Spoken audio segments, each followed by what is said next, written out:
24 ஆண்டுகள் 24 மணி நேர சேவையில் fast track taxi app download செய்து 50 ரூபாய் டிஸ்கவுண்ட் பெறுங்கள். எடப்பாடி பழனிசாமியால் ஒருபோதும் பாஜகவை எதிர்க்க முடியாது என்று முதலமைச்சர் மு.க.ஸ்டாலின் விமர்சித்துள்ளார்.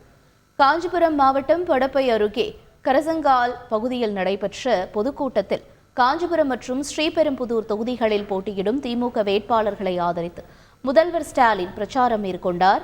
அப்போது பேசிய அவர், மக்களவைத் தேர்தலுக்கான திமுகவின் தேர்தல் அறிக்கை காங்கிரசின் வாக்குறுதிகளையும் எடுத்து கூறி மக்களுக்கு நன்மை செய்வது மட்டுமே நம்முடைய ஒரே குறிக்கோள் என்றார்.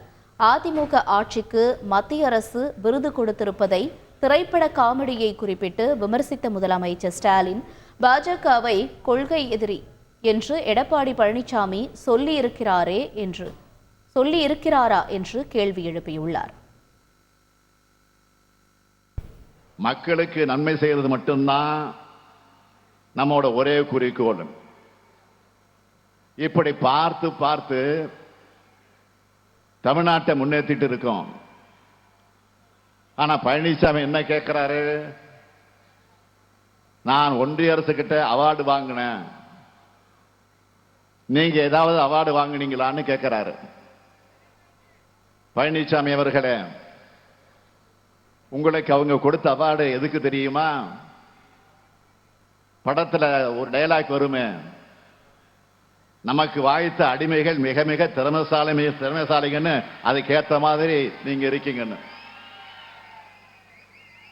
பிஜேபி அரசு உங்களுக்கு அந்த அவார்டு கொடுத்திருக்கோம். எங்கேயாவது பாஜக எங்கள் கொள்கை எதிரின்னு பழனிசாமி சொல்லியிருக்காரா? பாஜகவை ஒருபோதும் ஆதரிக்க முடியாதுன்னு ஏன் அவரால் திட்டவட்டமா சொல்ல முடியல? ஏன்னா முதுகு வளைந்து பாதம் தாங்கு பழனிசாமியால ஒருபோதும் பாஜகவை எதிர்க்க முடியாது. அதுதான் உண்மை.